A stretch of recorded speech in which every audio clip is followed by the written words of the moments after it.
మంచిర్యాల జిల్లా కలెక్టర్ కార్యాలయం ముందు బెల్లంపల్లి మున్సిపాలిటీ పట్టణ ప్రగతి హరితహార కార్మికులు ఆందోళన చేపట్టారు.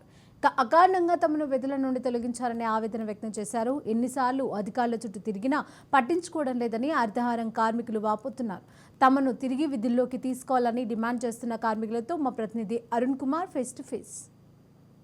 మున్సిపాలిటీలో పనిచేస్తున్న పట్టణ ప్రగతి హరితహారం కార్మికులను కాలంగా తొలగించడంతో కూడా మంచిర్యాల జిల్లా కలెక్టర్ కార్యాలయం ముందు కూడా కార్మికులైతే ఆందోళన చేపట్టారు. ఈ ఆందోళనకు సంబంధించి కూడా మన దగ్గర కొంతమంది మహిళా కార్మికులు నిజంగా కూడా వీళ్ళ పరిస్థితి ఏంది, వీళ్ళని ఎందుకు అధికారులు తీసేయాల్సినటువంటి పరిస్థితి ఏర్పడే విషయాలు తెలుసుకునే ప్రయత్నం చేద్దాం. చెప్పండి, ఏంది మీ ప్రధాన సమస్య ఏంది, ఎందుకు మీరు ఆందోళన చేస్తూ ఉన్నారు?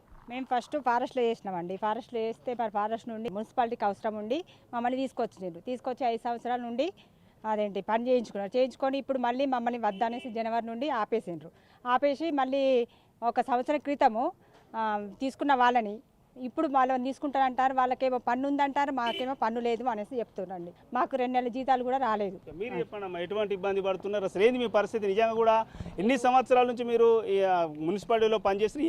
ఏ మున్సిపాలిటీలో పనిచేసారు? బెల్లంపల్లి మున్సిపాలిటీలో పనిచేసినామని మా కుటుంబం మొత్తం రోడ్లో పడ్డది. నేను ఒంటరి మహిళని అండి. 5 సంవత్సరాల నుండి మున్సిపాలిటీ హరితహారంలో చేసినామండి. ఇప్పుడు తొలగించిన సంవత్సరం నుండి చేసిన వాళ్ళని పెట్టుకుంటాను, డబ్బులు ఇచ్చిన వాళ్ళని పెట్టుకుని ఇప్పుడు మమ్మల్ని తీసేస్తానంటాను. నమస్కారం, నాకు జీవోపాదన కల్పియండి. మీరు చెప్పండి, ఏది వాస్తవానికి కూడా 5 సంవత్సరాల నుంచి మీరు పనిచేస్తూ ఉన్నారు అంటున్నారు, అకాలంగా కూడా తొలగించిన చెప్తున్నారు కదా. మరి అధికారుల దృష్టికి తీసుకెళ్ళి ఇలా కలెక్టర్ ఇట్లా కలిసే ప్రయత్నం చేసిన, కలిస్తే ఎటువంటి సమాధానం చెప్పారు? అందరినీ కలిసినామండి, ఎమ్మెల్యేని కలిసినాం, చైర్మన్ని కలిసినాం, కౌన్సిలర్ని అందరినీ కలిసినాం, కలెక్టర్ దగ్గరికి కూడా వచ్చి వినతి పత్రం ఇచ్చినాం. కానీ మనకు ఏం న్యాయం జరగలేదు. అందుకే మళ్ళీ వచ్చి కలెక్టర్ని కలుద్దామనేసి వచ్చినామండి. మాకైతే న్యాయం జరగాలి, మమ్మల్ని విధిలోకి తీసుకోవాలి ఖచ్చితంగా. ఇప్పుడు మేము ఫారెస్ట్కి వెళ్దామన్నా కానీ అక్కడ మమ్మల్ని తీసుకోరు. అడవిలో ఉన్న వాళ్ళని తీసుకొచ్చి రోడ్డు మీద వారేసిరు. ఇప్పుడు రోడ్డు మీద ఉన్న వాళ్ళని మమ్మల్ని జంగాలకు తీసుకుపోతారా? అదే రోడ్డు మీదకి మమ్మల్ని పనిలోకి తీసుకుంటారా? మాకు న్యాయం జరగాలి అంతే. వాస్తవానికి కూడా అంటే మిమ్మల్ని తీసేసి మరి కొత్త వాళ్ళని ఇట్లా పెట్టుకునేటువంటి పరిస్థితి ఏమైనా ఉన్నదా మున్సిపాలిటీలో? సంవత్సరం కిందట చేసిన వాళ్ళను తీసుకుందాం అనేసి చూస్తున్నారు. మమ్మల్ని అయితే తీసుకోరట. వాళ్ళకేమో డబ్బులు ఉంటాయి కానీ మాకేమో డబ్బులు లేవని అనేసి బడ్జెట్ లేదనేసి అంటున్నారు.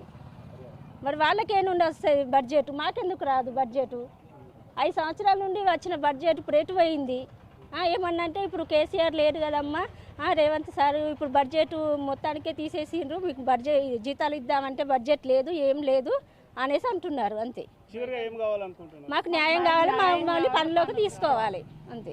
రైట్ గా దీనికి సంబంధించి మన దగ్గర ఏదైతే సిఐటి నాయకులు ఉన్నారో ఆయన కూడా తెలుసుకున్నాం. బ్రదర్ చెప్పండి, నిజంగా కూడా వీళ్ళను ఒక 5 సంవత్సరాల నుంచి పని చేసుకుని అకారంగా తొలగించారని చెప్తా ఉన్నారు. కొత్త వాళ్ళని కూడా తీసుకునే పాత వాళ్ళని కాకుండా పని చేసిన వాళ్ళని కాకుండా వారు కొత్త వారిని తీసుకోవడానికి కూడా అధికారులు ప్రయత్నం చేస్తారని చెప్తున్నారు. ఆ విషయంలో ఎట్లా స్పందిస్తారు?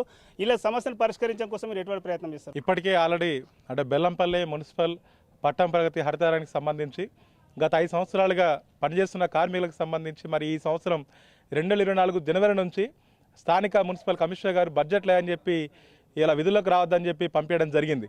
అప్పటి నుండి ఇప్పటి వరకు కార్మికులందరూ కూడా బెల్లంపల్లి ఎమ్మెల్యే గారిని కానీ మున్సిపల్ కమిషనర్ గారిని ఇదే విధంగా జిల్లా కలెక్టర్ గారిని కూడా కలవడం జరిగింది.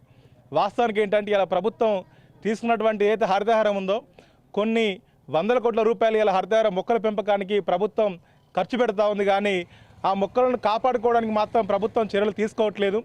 ఇప్పటి వరకు ఉన్నటువంటి కార్మికులని ఇలా బడ్జెట్ లేని పేరుతోటి ఇలా మున్సిపల్ కమిషనర్ గారు పక్కన పెట్టడం జరిగింది.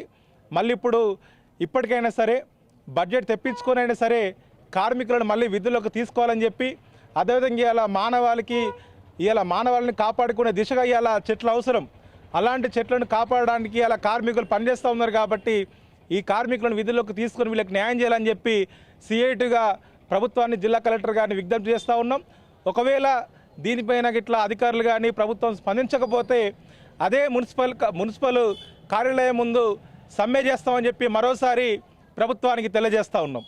రైట్గా ఏదైతే పట్టణ ప్రగతి హరితహారం కార్మికులు ఆవేదనతో తెలుపుతున్నటువంటి పరిస్థితి, బడ్జెట్ లేదనేటువంటి అకారణంతో కూడా తమను విధుల నుంచి తొలగించారని కూడా ఆవేదన వ్యక్తం చేస్తున్నారు. ఎన్నిసార్లు ఇటు స్థానిక ప్రజాప్రతినిధులతో పాటు అధికారులను కలిసినా కూడా తమ సమస్యను అయితే పరిష్కరించడానికి చెప్తున్నారు. ఇప్పటికైనా కూడా అధికారులు ఖచ్చితంగా కూడా తమను విధుల్లోకి తీసుకొని తమకు రావాల్సినటువంటి బకాయిలను కూడా చెల్లించాలని చెప్తున్నారు. లేదంటే కూడా ఆందోళన చేయడానికి కూడా తమ సిద్ధమైతే ఇటు ప్రభుత్వాన్ని అధికారులు అయితే హెచ్చరిస్తున్నటువంటి పరిస్థితి. Camera person Srinivas, Arun Kumar, Raj news, ఉమ్మడి ఆదిలాబాద్ జిల్లా.